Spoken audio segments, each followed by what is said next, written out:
Wherever you're listening in the world, it's a pleasure to welcome you to IsraelCast, the podcast powered by Jewish National Fund USA, your voice in Israel.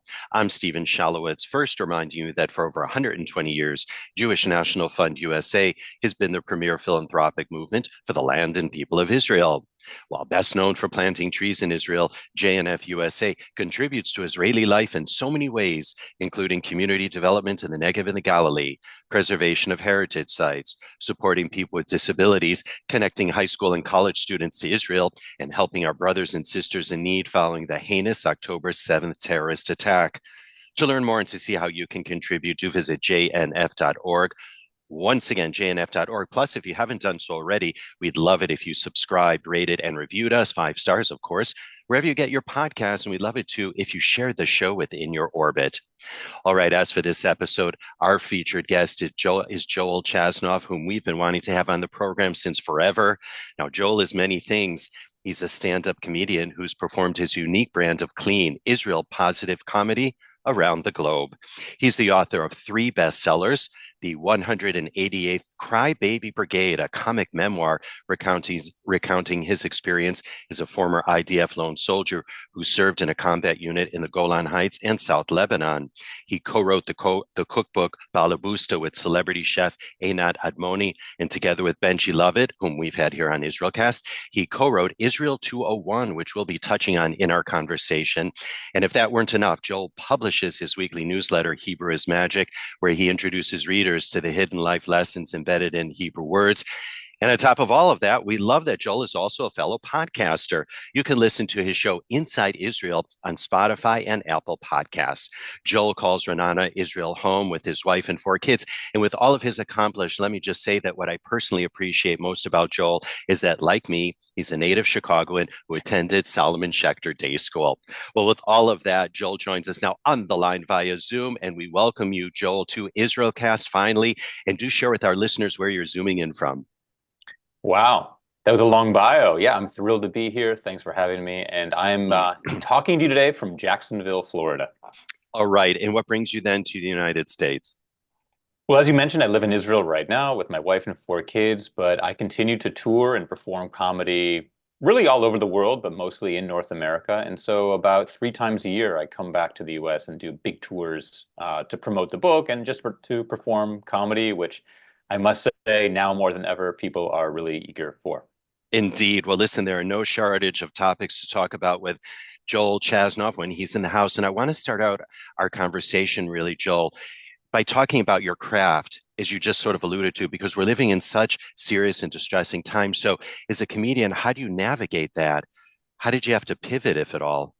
Right after October 7th of 23, it was incredibly difficult. And really, every show had to be pre-announced with a little acknowledgement of just how tenuous it is. And I wanted to let the audience know that even for me as the comedian, it felt a little bit awkward to be doing comedy. As time goes on, people, like I said, are ready for it. And right now, I think we're all in the space where we know that the real world continues, the challenges remain.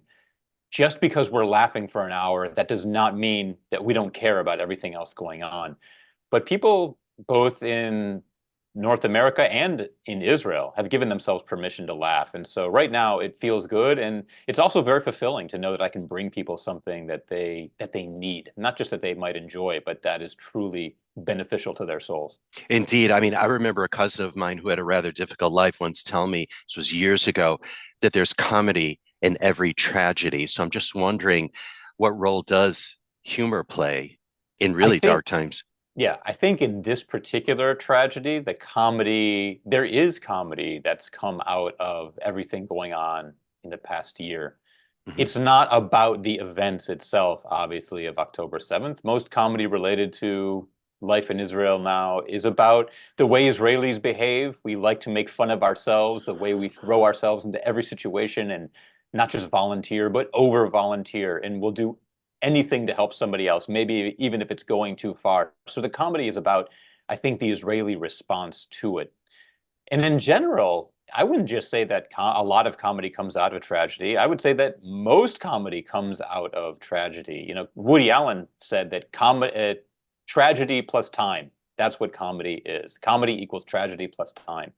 And even someone like Seinfeld, when he's making his observations about airplanes and cough syrup, what he's really doing is poking fun at what's wrong with the world. You can't really make fun of what's right.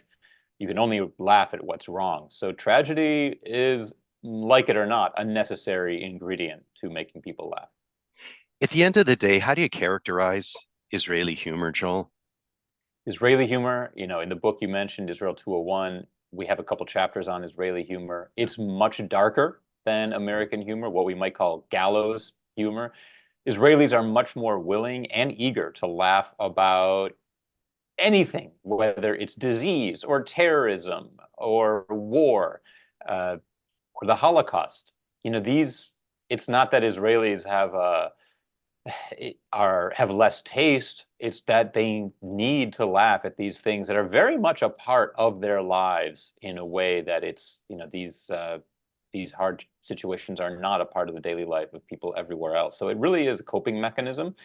I've also found that Israeli audiences are much more eager to be in the show. If you go to a comedy club in America, typically the front row is empty. No one wants to be pulled up on stage, made fun of by the comic. But in Israel, people like to be up in that front row. They hope to be poked fun of and called out. In Israeli comedy, it's a lot like Israelis. It's much more aggressive, much more in your face. It's faster. And it's a lot more about ethnic groups. There's no politically correct in Israel. I mean, none. And that can be one of the shocks of someone visiting Israel for the first time or even living there. I'm still thrown off by being in a children's clothing store and hearing music on the radio with words that I've tried to shield my children from. But that's just a part of life there. And there are less boundaries between people and less boundaries between what's proper and improper when it comes to comedy. Just to go back a sec, why do they want to be in the front row and why do they want to be tormented like that? It's not tormented. I think in Israel, it's being See, part I'm of the very show. American. It's I'm right. yeah, I'm very American in that it's perspective it's because no being way am I going in that front row. right. I think in America, like I wouldn't want to be in the front row either, to tell you the truth. I think there's this idea of like I don't know this stranger and I don't know what he could do with me or she could do with me as the comic. Whereas in Israel, I think there's a little bit more of a familial sense, a sense of community among people, and you feel like their story is also your story, and it's okay to be part of it.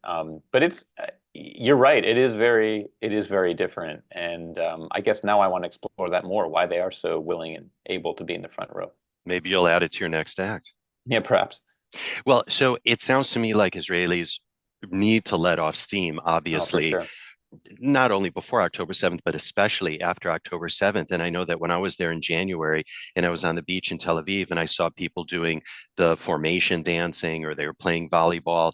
And I thought to myself, this is just one of those ways that they just need to have some sense of normalcy in their Mhm. lives and to, again, blow off steam. And if you want to just sort of 30,000 foot that and just share any thoughts about that. Look, it can feel strange to walk around Tel Aviv and see restaurants full and to see people going into movies and playing volleyball on the beach. It has definitely occurred to me, or I've gone to the beach myself several times since last October, and I've thought, am I allowed to do this? Like, Yeah. should I be playing tennis when there are hostages? Should I be going to the beach when there are soldiers in Gaza? And I've been on the beach. This is a common experience on the beach in Israel this summer, is you'd be at the beach on the sand or in the water, and a helicopter would fly overhead, a military helicopter.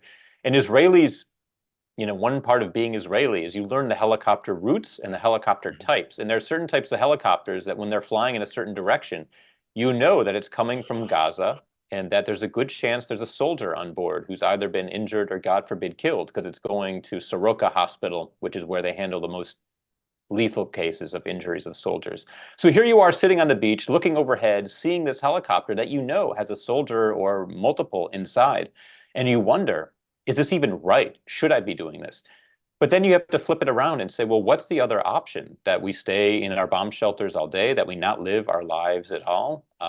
It would be true victory for our enemies if we shut our lives down and stopped living.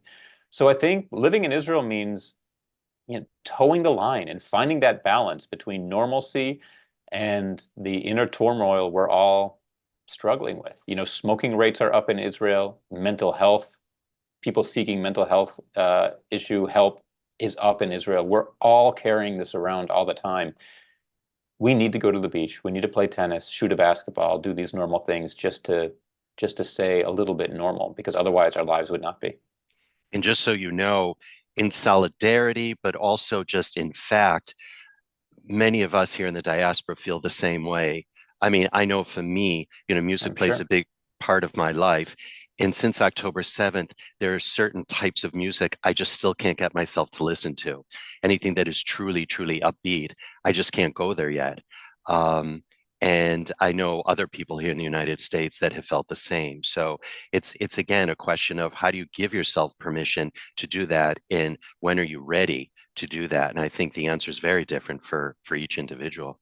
I will say that just the fact that you and others are even thinking about it, that's already 95% of the battle. What really concerns me are Mm. those people for whom it's not an issue at all, whether Jewish or not Jewish, but the fact, if they're for the many people in the world who simply don't care that there are Jewish hostages being held in Gaza or soldiers fighting, those are the ones I'm worried about. The ones who are struggling with this idea of normalcy, we're already in a good place because we care. And so that's reassuring to me. Yeah, and it's also a question of how much more can you do, and how much, how else can you affect any sort of change? And so, just so you know, it weighs on indeed all of us. And of course, we're not living and having to run to bomb shelters every 5 seconds. So, there's that. Um, I want to switch gears for a moment, and we might come back to October 7th, but in the interest of time, because I know you've got a Sure. crazy schedule, I want to talk about the ethical dilemmas that the IDF soldier faces in combat. I mean, you were a lone soldier, and I'm just wondering Mhm. if you can address that. And I bring it up because I've had conversations with many friends here about the IDF, and they've had varying opinions about the IDF. And I don't have a particular question in mind, but if you can sort of address that, this ethical dilemma that the IDF has.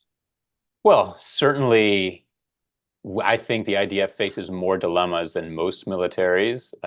We fight enemies who not only use their civilian populations as human shields, but they do so knowingly, knowing that Israel will now have to face this extra level of scrutiny from the world and an extra level of scrutiny amongst our own planning, within our own planning for how to carry out operations. They know it's our weak point in a way that we won't, the fact that we won't knowingly harm civilians or unintentionally, or that we will not intentionally harm civilians, they know that they can get us on this and make the battle more difficult for us. I think what most of the world doesn't realize is, first of all, that Israel has the strictest ethical code of any military in the world. And I say this as a soldier who's been in the army and also someone who teaches and lectures on this topic.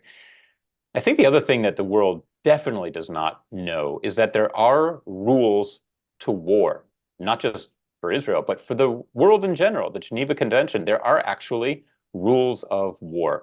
And the rules state that you are not allowed to bomb hospitals and ambulances and schools unless the enemy is using those places as a base of operations. Once the enemy is using those locations as part of their military planning and strategy, those are legitimate targets. I wish the world cared enough to pay attention to that side of the story, the legal story, because if they did, they would see that this is an open and shut case, that Israel is actually modeling what kind of warfare should be fought in these complex urban environments. But I think ultimately for most of the world, it's not about that. It's really just about the optics, and the optics tell them what they believe is the entire story. And so when you're sitting in Israel and you're seeing what's happening on the streets here, the pro-Hamas folks taking to the streets, when you're seeing what's happening on college campuses here, what do you think, and what do your fellow Israelis think? What do people in your community say I, about all of it? I think what we think now is very different from what we thought when it first happened. When it first happened, Mm. we were shocked, horrified. We started wondering, what are we doing wrong? How are we not telling the story? How are we not getting the facts across? I think now, a year out, we've realized that this isn't about misunderstanding the facts. It's not even about telling the narrative correctly. It's about people who, if I can be a bit blunt, are just completely idiotic and don't know a damn thing and are anti-Semitic. And so we're not worried in the same angsty way about what we should be doing better. I'm not saying we dismiss it, but we kind of realize there's not much we can do about it, that these people are idiots. And what we really need to make sure is that the people whose opinions aren't formed, that we reach them. But this kind of, these college protests, these kids are so far from the truth that it doesn't even make us think that there's something to work with there. At least that's my own opinion. And your fellow compatriots in Israel feel the same. What's interesting is that before October 7th, Israelis never really paid much attention to what happened on Berkeley or Columbia campuses or, Students for Justice in Palestine. They didn't, it wasn't even in the Israeli lexicon. They knew about anti-Semitic events like Tree of Life Synagogue that happened, I think now 5 or 6 years ago in Pittsburgh, those big blatant events, but they didn't pay attention to the campus life. Now Israelis are aware of it. And I think a lot of us have gone through the same journey, really shocked and horrified at the beginning, but now just realizing that these people are imbeciles and that our energy should not be on combating them and fighting them. We need to be a little more strategic about how we promote Israel and talk about Israel and with whom. The Spanish say no hay mal que por bien no venga, which means there isn't anything bad for which good doesn't come. Obviously, the bad of October 7th, the good is that it's really unified the Jewish people, and it's brought, I think, diaspora Jews as well as Jews in Israel really much closer together. Look, we are going to look back not just at October 7th, but I think this entire 5 to 10 year period, we're going to look back on it as one of the seminal turning points in not just Israeli history, but in Jewish history. The same way 1948 is a central watershed moment in Jewish history when Israel became a state. This 10-year period right now, I think this is when Israel matures from late adolescent to adulthood. And we really define what our country is going to be like for the century to come. It hurts to go through it, but later on, we're going to look back and realize that we were living through history. In the book, our final chapter is an interview with a futurist, David Passig, and he says in the Middle Ages, nobody knew they were living in the Middle Ages. For them, it was just Tuesday, right? And that's kind of how it is for us. We know we're going through something important, but only later on are we going to realize just how historical this era is in Jewish history. Right. Right. We're going to get to the book in just one second.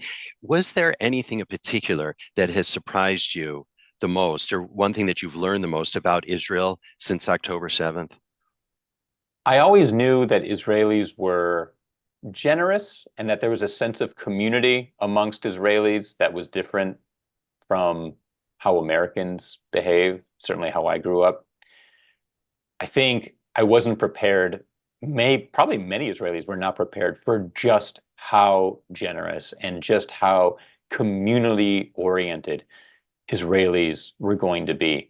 The way the country pivoted from protesting and almost being on the brink of civil war on October 6th of 23 to 48 hours later mobilizing and doing everything imaginable to move the country forward and help each other, whether it was high-tech people developing apps that match volunteer drivers with soldiers who need to get to their reserve bases around the country, or people hosting or cooking for families who'd been displaced from the north. I was really blown away by this idea of Israeliness and how Israelis feel tight-knit and close to one another and will do literally anything for each other. I knew it existed, but only after October 7th did we really see it put into action on this level. Joel, before we get to the Israeli psyche, as you and Benji talked about in the book, once again, Israel 201, recommended to everybody. You're most welcome. Can you share your Aliyah story? Yeah, I mean, I made Aliyah after college. I came to Israel. Where'd you go? Went to Israel a few times as a kid. No, I mean, where'd you go to college? Oh, college. I went to University of Pennsylvania, which used to be a great school. We're Jews, not quite the same as it used to be. In any case, my real meaningful Israel trip was when I was 17 years old with Camp Ramah, and I came home not wanting to go to college, wanting to do the army instead. My parents kind of talked me talked me down out of the tree and said, "Hey, go to college, and then if you still want to, you can." And after college, I went to Israel because I'd always wanted to be a soldier in the IDF. I didn't think it was fair that we in America were calling Israel the homeland, but letting the Israelis pay for it with their blood. And to be quite honest with you, I also wanted to be that cool soldier in the uniform who was hitchhiking that all the girls liked. That was a part of it too. I'd be lying if I didn't say that was tied up in there somewhere. But I made Aliyah in order to join the army. At the time, the only way to legally join the IDF was to make Aliyah and then get drafted. U.S. law says you can't volunteer for a foreign army. You have to get drafted by it, sort of against your will, quote unquote. So I made Aliyah in 1997 with the intention of joining the Israeli army, and within a month, I was in. And the rest is history. Well, the rest, in a year of army service in Shiryon, which is tanks. Then I left Israel for 20 years, began raising a family in Chicago and the New York area, building the comedy and writing career. Then 8 years ago, we returned to Israel as a family after those 20 years in New York. We wanted to send our kids to the army, as hard as it was for me and for my wife, who's a Sabra Israeli. We knew it was a good experience. We didn't want them to go to college in the US at that time. It's really out of control, I think, what's happening to college in You saw the in the writing on the States. wall then, by the way. Yeah, well, I was just looking at the stress that their friends were Mm. feeling and the tuition. And look, the army, for better or worse, is a very meaningful experience. I like the idea of giving to a cause bigger than yourself, of being part of a national story and not just your own individuality. And so it's not technically Aliyah, what we did 8 years ago, because my wife's a native Israeli and I had already made Aliyah. It's called Toshav Chozer Gorer Zchuyot, which means you come back and get a few rights. But that was essentially making Aliyah a second time with the kids. And we've been there for 8 years now. And the kids are doing well. They are. I've sometimes thought about going back to the US with everything going on. Is this really a life, running into the bomb shelter every day? But there's not one kid of the four who wants to. Two are out of the army already. One's about to go in and said, if you leave, I'm just going to be a lone soldier. And even my young one, it's Israel is it's meaningful. It's not the easiest place to live by far, but there is something very meaningful to life in Israel, and not everything can be measured in dollars or degrees or parking spaces or quiet. Um, there's a place for meaning as well. Joel, clearly they taught you well at Salman Schechter. I gotta say, Schechter was one of the most impactful experiences of my life. I had such great teachers. Before you and I began the podcast, we Jewish geography and realized we had some of the same teachers at Schechter. It was I would not be who I am were it not for Schechter. I had a great education there, and the Jewish foundation that it gave me was fantastic. I mean, I had it at home, but as well, it was just reinforced really in the classroom, and the teachers were indeed stellar.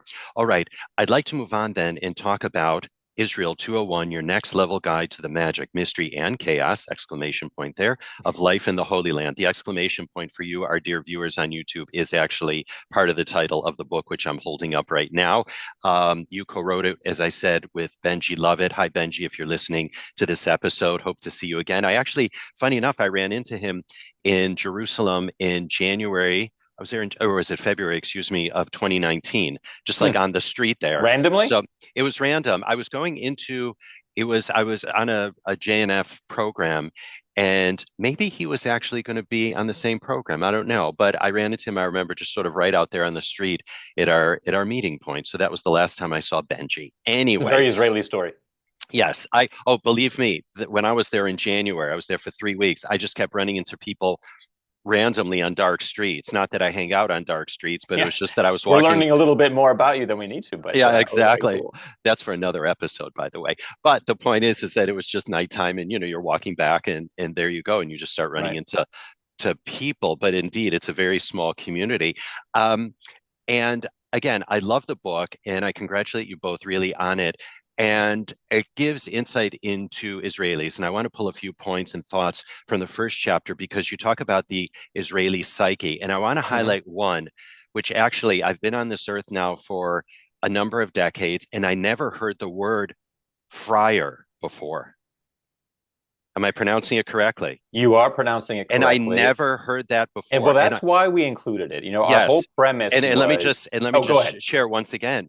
Oh no, well, please, but let me just share once again that you have that whole first chapter on the Israeli psyche, and you include Fryer in it. So go ahead. Yeah, So our premise was that if you really want to understand Israel, whether it's the politics or schools or parenting or anything, you need to understand the Israeli personality because the Israeli psyche is the foundation for not just everything that happens in Israel, but so much of how Israel deals with its enemies, its neighbors, yeah, how Israelis think and see the world differently. And what we did is we took these concepts that are so crucial to understanding how Israelis see the world, but that most of us never learn about at Schechter or Camp Ramah. And Fryer just may be the most important one. I believe it's first in our list. it A is. friar is a sucker, someone who gets taken advantage of, someone who gets duped. And we make clear in the book that a friar is really the absolute worst thing an Israeli could be. You can call an Israeli a racist, a bigot, a maniac, but if you call that Israeli a friar, then that really gets because no Israeli wants to think that they're getting taken advantage of. And it turns out there's a whole history to this that has to do with the Chalutzim, the pioneers, founding the country, Holocaust survivors, uh, being surrounded by enemies. It really goes deep. There are professors, one of whom we interviewed, who study the Israeli psyche. Uh, but the fact that people can come to Israel on a tour every year for 30 years and never know what that word is, they're missing something really big. And so we wanted to make sure in the book people understood what it means to be a friar, what Dugri is. Dugri means direct speech, where Yes, but Israelis speak their mind. yes, Yeah. and Joel, before you get to do griut, right? Yeah. Before you get to that, but Fryer is Freier, and it's Right. a Yiddish word. Is that correct? It is originally a Yiddish word, but now it's part of Hebrew slang. I Right. mean, Hebrew slang is so wide and vast, and Right. I it's didn't a want to chapter give of its people own. right. I didn't want to give people the impression it was like someone that's working, at McDonald's as a fryer, but it's Right, F R right. E I E Or R. Friar Tuck from I think Romeo and Exactly. Juliet. But then talk about because the other two I wanted you to talk about was Dugriut and Shivyon. Yeah, Dugriut is, like I said, direct speech. Dugri is an Arabic word that means straight. So if you were to ask someone who speaks Arabic for directions, they might say Dugri, Dugri, Yeah. Dugri, and then turn left, which means go straight, go straight. But in Hebrew slang, Dugri means straight speech, straight to the point. And we've all had this experience with Israelis where, we Americans, we beat around the bush and we're nice, but Israelis go straight to the point. Where do you work? What's your salary? How much did you pay for your house? Questions you would never ask an American in the first 10 minutes of conversation, if ever. But that's another big aspect of Israeli life is that direct speech. And it makes for ultimately very close friendships because there's very little that's held back from one another. You can say anything, and Israelis have the ability to take anything and know that it's not personal. And you asked about shivyon. Listeners might recognize the word shaveh, which means equality, which means equal. And in Israel, there's this idea, it's not so much of equality, it's that nobody is better than anyone else. You don't want to believe that anyone can tell you what to do.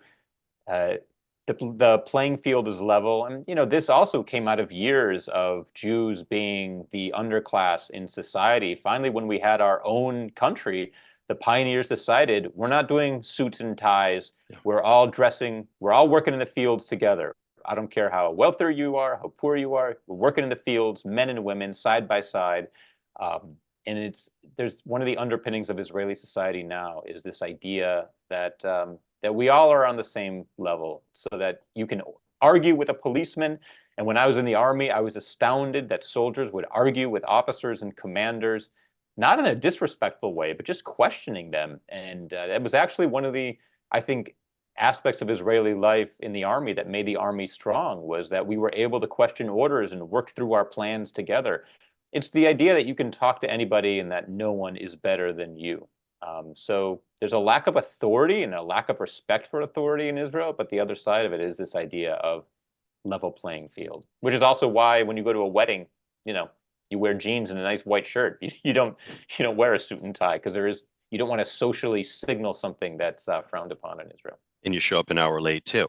But If that's if probably that another or story. late. However, what I love about the book and what I love about especially these traits that you've articulated, and that's why I want people to read the book, is you talk about the underpinnings why people are like that and why those traits are the way that they are. And before we move on with something else in the book, and going back to this notion of friar and not being a sucker, I love what you hinted at is that it not only plays into how people interact on a daily basis, but in terms of Israel's role on the international stage and vis-a-vis its neighbors, that it doesn't want to be taken advantage of by its neighbors. It doesn't want to appear to be weak as well. And I think that goes back to the whole notion of not wanting to be a friar. And this is true in the whole Middle East as well. Yes. In It's a Israel, it's it's a called question of friar. face. It's a Right. question of face. Right. Saving face Yeah. is so important in the Middle East. In the Arab world, saving face is one of the core characteristics and values. So when Israel bombs Iran, and then CNN reports that Iran is claiming it's just minimal damage that was done. Well, that's not necessarily true that it was minimal damage, but no one wants to broadcast that they were defeated. No one wants to look like they were that like they lost. Saving face is so important. So a lot of what we're seeing right now, I'm sure that Iran actually doesn't want to respond to any Israeli attacks on Iranian soil because Iran is not in a power position. But the idea of not looking weak, of looking like you're strong, that's more important than the reality. And so I think if you're going to understand Middle East politics, you need to understand this element as well. And I think this is the big mistake. A lot of American diplomats don't don't understand that it's not just about territory or missiles or casualties. It's about saving face and how you're perceived to your enemy and to the rest of the world. And so I think people who do the negotiating and work with Middle Eastern parties on treaties, et cetera, they need to understand that aspect as well.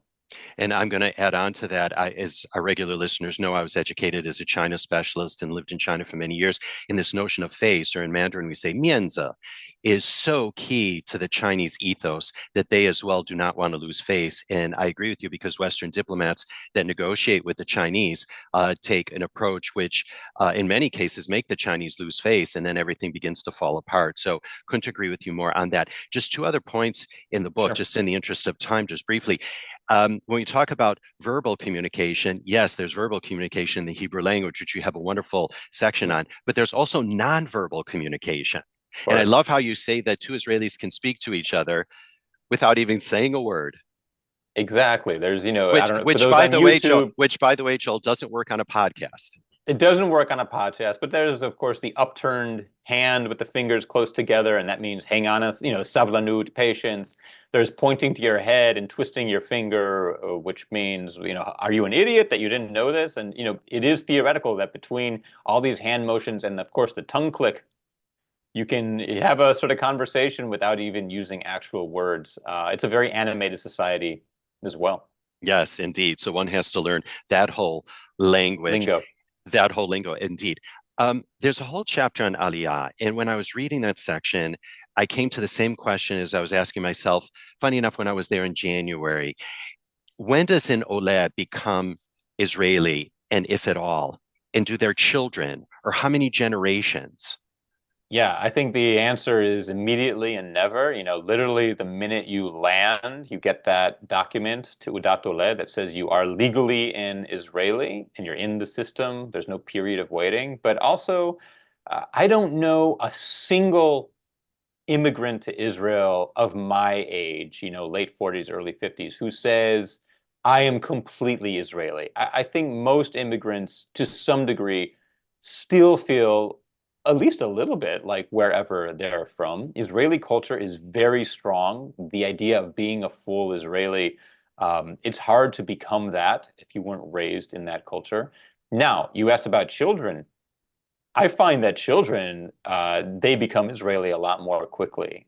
One example is the French. We're seeing a big aliyah from France right now to Israel because simply they don't feel safe being Jewish in Paris and in France.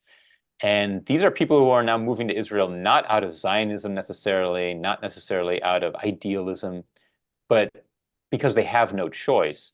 And so the sort of stereotype among among Israelis is that the French haven't really tried to immerse themselves in Israeli society and be a part of Israeli society the way some other immigrants might. They've kept to themselves and they stay in their own communities with their own rabbis.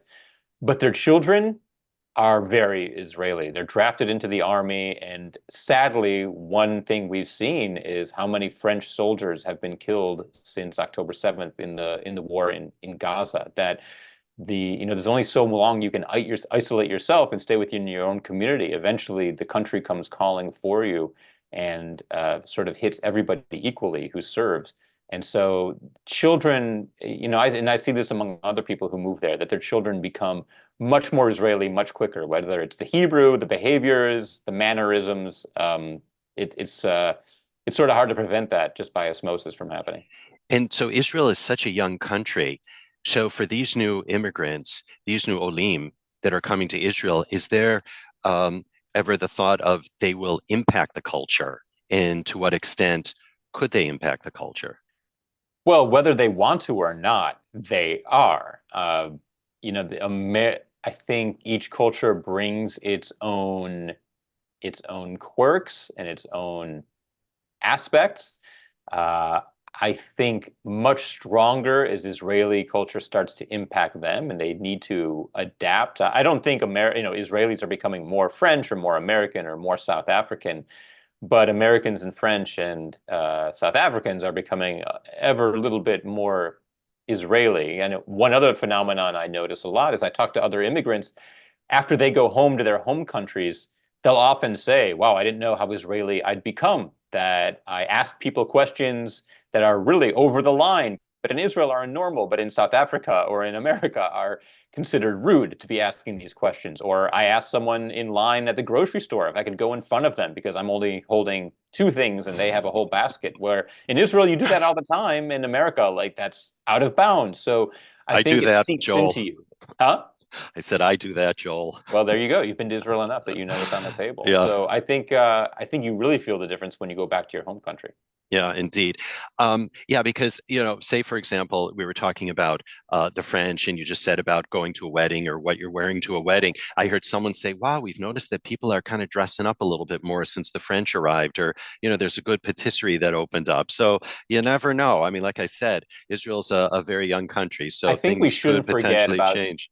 I think we shouldn't forget about the impact of the internet as well. Yes. Just seeing, you can leave Israel on your computer screen every day, and the fact that you have Netflix and you can see how people are behaving, what the cultural norms are in other Mhm. countries. I will say this.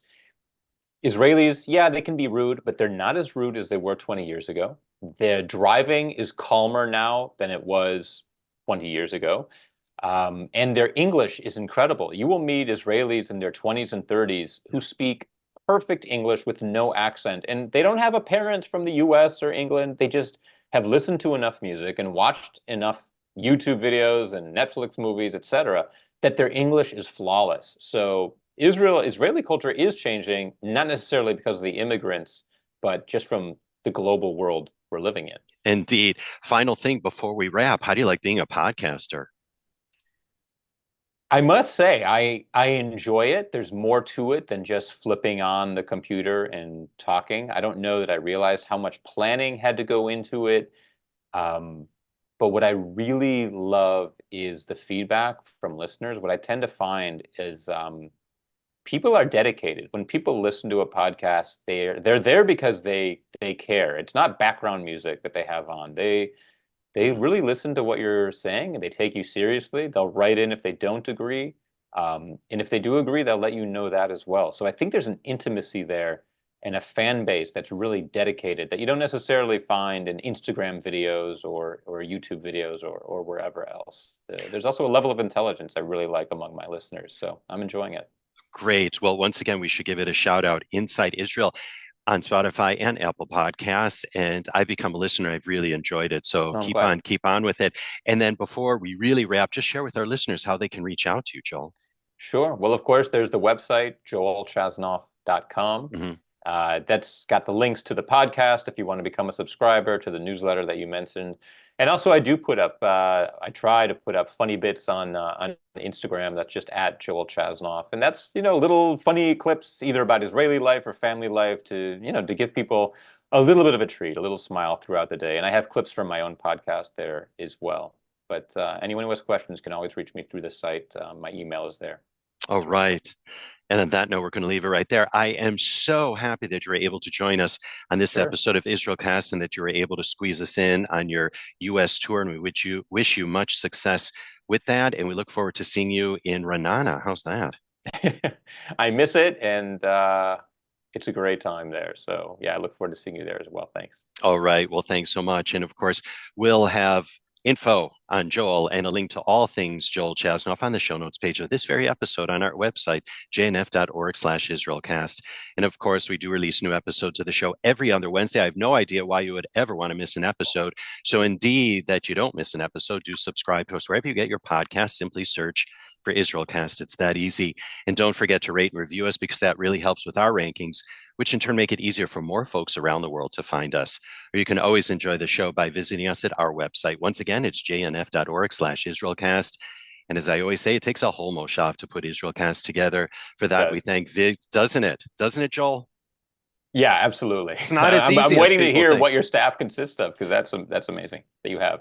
Well, we have Vivian Grossman, we have Stefan Oberman, we have JD Krebs, and we have Ellie Cadrin, and we also have our phenomenal editors, Jay Rothman and James Casada from Miratone Studios, right here in the very heart of New York City. I got to tell you, Joel, they not only do this show, but they have been editing my own The One Way Ticket show for 12 and a half years. So they are the go-to guys when it comes to podcasts. Good to hear. And yes, indeed, if you need anyone. And I'll give you an intro. How's that? Very Israeli, isn't it, to make an intro? Extremely. And Right. a good price. At a good price, yes, indeed. But they are worth every penny.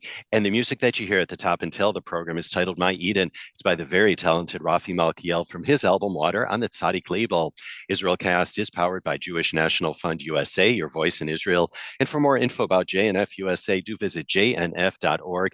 And if you'd like to write to us with story ideas or just to say hello, I know Joel would love to hear from you, wouldn't you, Joel? You'd love to hear from Happy our to. listeners. Yes, Yeah, sure. indeed. And I'd love to hear from each and every one of you as well. So do email us at israelcast@jnf.org.